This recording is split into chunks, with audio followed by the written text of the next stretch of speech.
Ya, assalamualaikum warahmatullahi wabarakatuh. Selamat datang kembali ya di channel saya. Oke, di video kita kali ini kita akan membahas mengenai Google Earth Engine. Mungkin kita mulai dari basic dulu ya.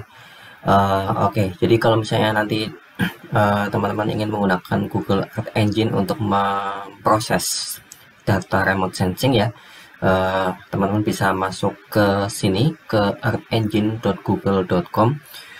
Dan kita perlu akun Gmail ya, dan perlu melakukan sign up terlebih dahulu. Jadi sebelum menggunakan Google Earth Engine ini, pastikan teman-teman sudah melakukan sign up terlebih dahulu gitu.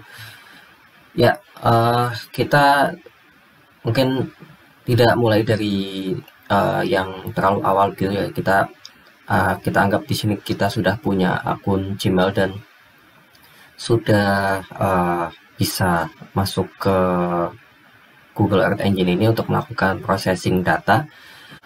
Ya, dan di sini kita akan mulai dengan ini ya, menampilkan data yang ada di Google Earth Engine.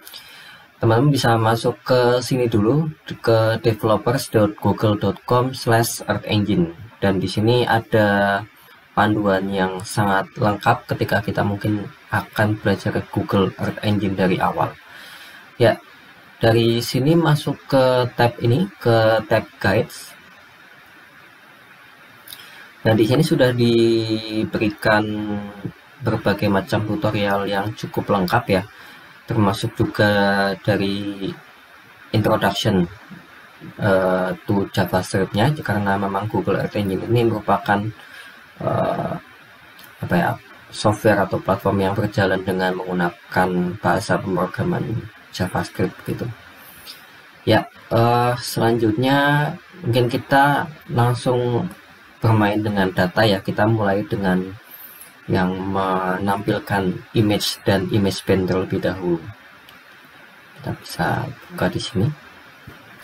Ya, ini di sini jadi ada contoh-contoh script dasarnya begitu ya, ketika kita akan menampilkan image dan juga image band begitu.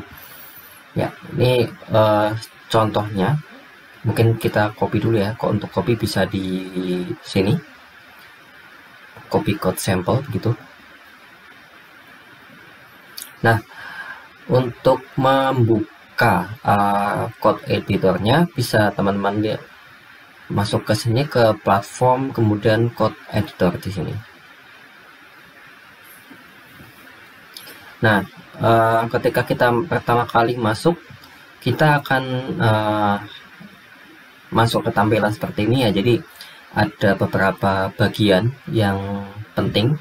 Yang pertama di sini ada 3 tab, script, docs, dan asset gitu.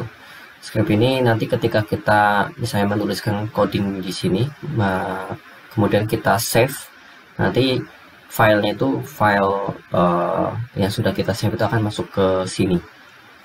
Kemudian docs itu adalah dokumentasi dari berbagai macam metode Google Earth Engine yang ada gitu ya. Jadi nanti misalnya kita menemukan suatu metode atau perintah yang kita mungkin tidak tahu parameter yang ada di dalam itu apa saja, itu kita bisa lihat di sini. Bisa juga kita search juga ya, atau filter di sini. Misalnya di sini kita ingin lihat yang ee.dat ini.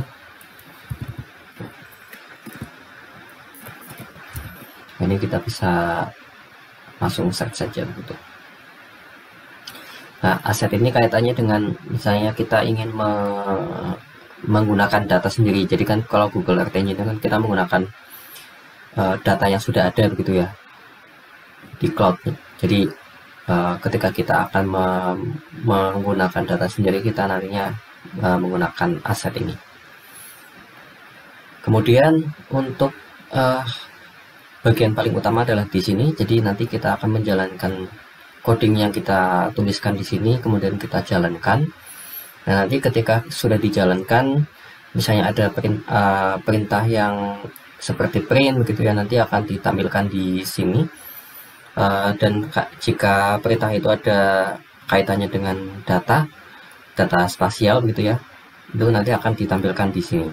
Oke, mungkin kita langsung saja. Tadi kita sudah copy ya di sini. Saya kita paste. Nanti kita akan sampai ke sini. Ya, jadi mungkin kita ini dulu memahami dulu. Jadi maksudnya ini apa gitu. Jadi di sini kan kita membuat sebuah variabel image begitu ya. Lalu di sini adalah ee.image, kemudian datanya adalah ini. Nah, misalnya kita ingin ini, maksudnya ini dari mana, kita bisa lihat ini adalah menu apa atau perintah import sebenarnya. Bagi kita mengimport data dengan datanya adalah ini. Nah, kalau misalnya kita ingin tahu ini data apa, bisa kita copy ya, kemudian kita pastekan di sini. Nah, ini adalah data SRTM Digital version 4. Jadi kalau misalnya kita buka di sini, nah ini kalau misalnya kita menggunakan coding di sini ya, atau metode di sini, ini adalah seperti ini. Bisa kita ya, kalau misalnya kita copy sebenarnya sama dengan yang tadi gitu, yang ini. Tapi sebenarnya bisa juga kita mengimport ya. Jadi misalnya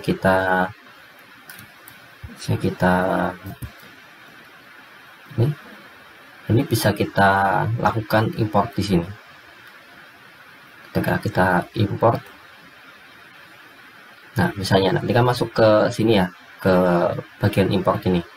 Misalnya kita sudah mengimport seperti ini, sebenarnya sama saja dengan kita melakukan perintah ini.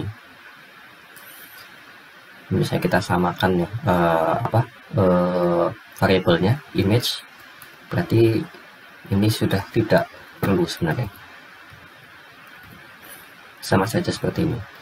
Nah, ini kalau misalnya kita ingin melihat data gitu ya, misalnya SRTM, nah ini ada berbagai macam data yang tersedia, atau mungkin misalnya Landsat. Nah, ini ada berbagai macam pilihan juga. Silakan saja teman-teman bisa explore ya, apa data-data apa saja yang tersedia di Google Earth Engine ini. Tapi intinya cara menampilkan datanya adalah seperti itu. Nah, kemudian untuk di sini set center ya. Jadi perintahnya menggunakan map.setCenter, kemudian ini ada koordinatnya. Nah, angka 9 itu apa? Ini yang bisa kita manfaatkan di doc ini ya. Misalnya kita tidak tahu begitu parameter 9 itu apa gitu. Nah, misalnya kita ketikkan di sini map.setCenter. Nah, di sini ternyata parameter yang ada di dalam metode ini adalah long, lat, dan di sini 9 berarti adalah zoom-nya. Jadi bagaimana nanti zoom itu peta itu ditampilkan dalam zoom seberapa begitu.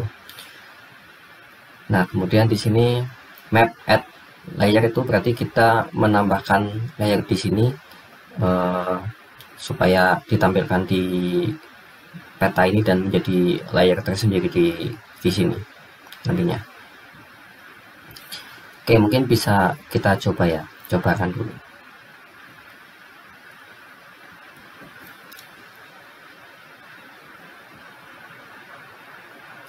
Ini berarti kalau misalnya sudah masuk atau kita tambahkan map.add layer itu, berarti nanti dia akan masuk ke layer di sini. Nah, misalnya kita ingin fokuskan ke wilayah Indonesia misalnya ya.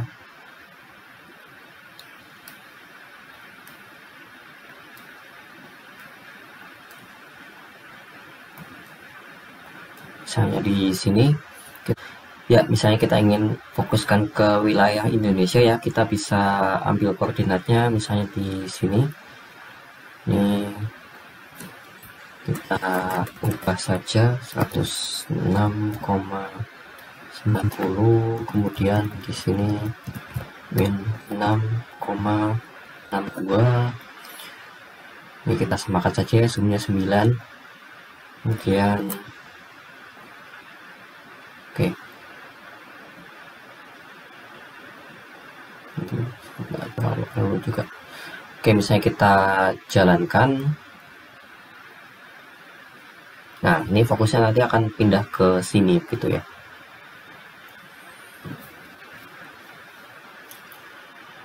Oke. Nah, kemudian untuk selanjutnya di sini ada perintah ini ya, print SRTM image.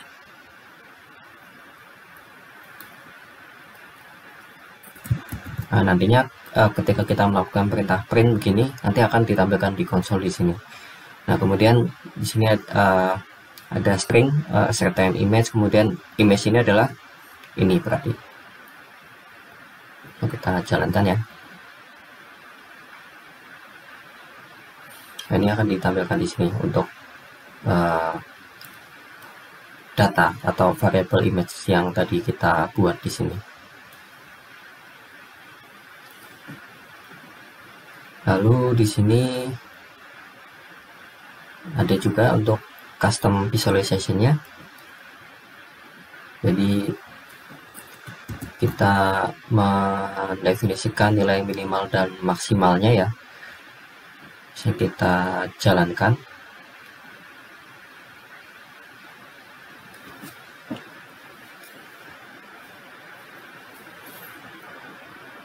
Nah, karena di sini kita melakukan 2 kali perintah map.addLayer ya. Yang pertama di sini, kemudian yang custom di sini. Jadi ada 2 layer di sini. Jadi ada layer 1. Kalau layer 1 itu berarti kita tidak definisikan namanya seperti ini ya. Kemudian custom visualization di sini kita ada nama layernya apa begitu. Nah, ini di sini untuk yang custom visualization. Berarti nilai maksimumnya itu range-nya itu antara 0 sampai 3000. Yang kita set di sini minimum dan maksimumnya. Gitu. Ya, selanjutnya di sini ada juga kita bisa gunakan color palette ya. Di sini kita bisa tampilkan untuk yang blue, green, dan red.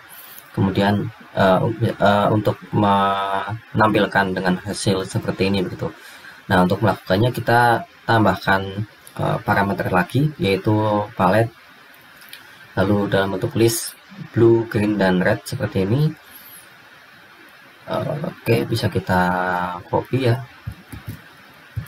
sini, kemudian misalnya kita jalankan.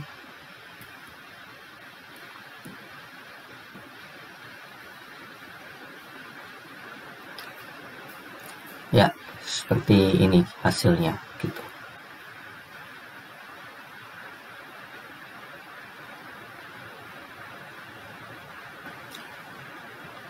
Misalnya kita yang lain kita matikan ya.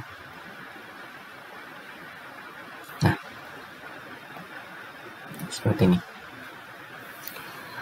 Oke, mungkin sekian dulu untuk video kita kali ini ya. Nanti kita lanjutkan di part berikutnya. Terima kasih. Jika memang bermanfaat, jangan lupa subscribe channel saya. Terima kasih. Wassalamualaikum warahmatullahi wabarakatuh.